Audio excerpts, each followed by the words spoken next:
Hello guys. Today in this video we are going to focus on the linguistic reorganization of states, and it is an important part of GE history syllabus semester 3. So let's start. For a long time India has been enjoying the status of being a diverse country, accommodating various religions, traditions and languages. But this status comes with its own complications that are political and social, and that have been managed by the Indian governments since the post independent times. And the movements and rallies have been an integral part in the Indian political system for some reason.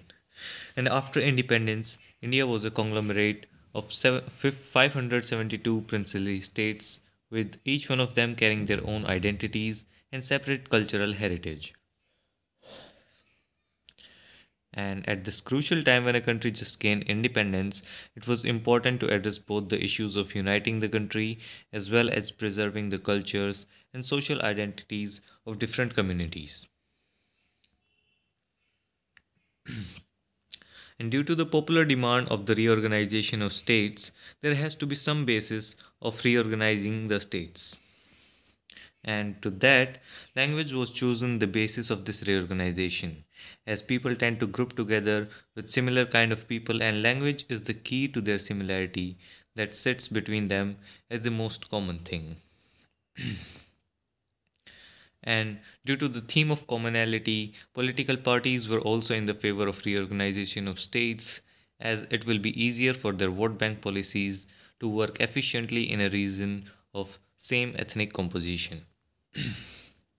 And the next reason is development. As in the case of Chhattisgarh, it was felt that the region is not being developed due to the large size of the existing state of Madhya Pradesh. Due to its large size causing the problems like unequal distribution of resources, the region is not getting any attention and a chance to grow. And Bal Gangadhar Tilak was the first leader to support the linguistic reorganization of states, and Congress strongly supported the 1917 demand of linguistic reorganization of states. In 1921, Congress itself formed its regional Congress committees on the basis of language. But the scenario changed in the times of post independence, and Nehru changed his ideology. And this was due to the fact that nation recently gained independence and the country has seen a lot of riots, and the unification of the nation was needed, to which linguistic reorganization of states could pose some problems, like demand of more states on the same basis.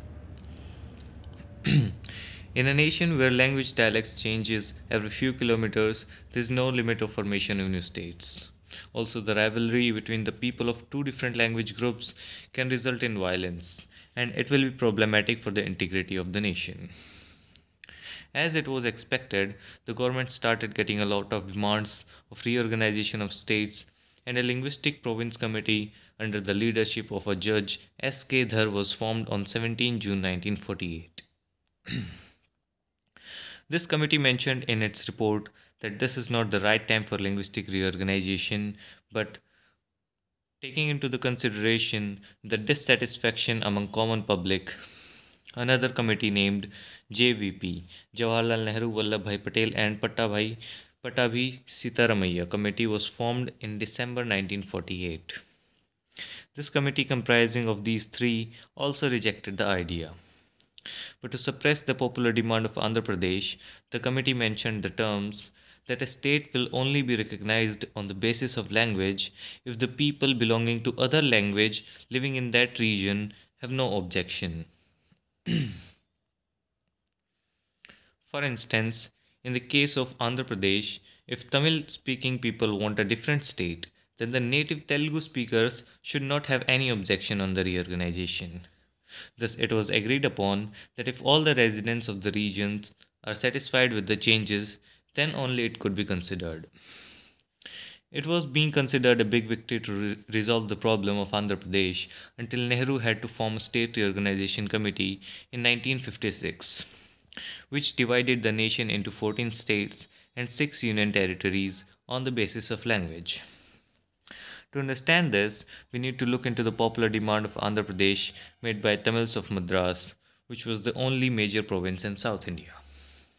The strong arguments presented by Tamils included the lack of irrigation facilities in the region, dominance of Telugu community, low income status, poor education facilities, and no universities in the area, and less or no representation in state affairs. Now, the area of conflict was the port city of Chennai. Tamils and Telugus gave different arguments to prove their dominance over the region. A major event occurred in the history when Poti Sriramalu fasted for 56 days, demanding a separate state of Andhra Pradesh. After 56 days of hunger strike, when he died, his death led to riots and violence all over the region, and Nehru had to finally accept the demand of Andhra Pradesh.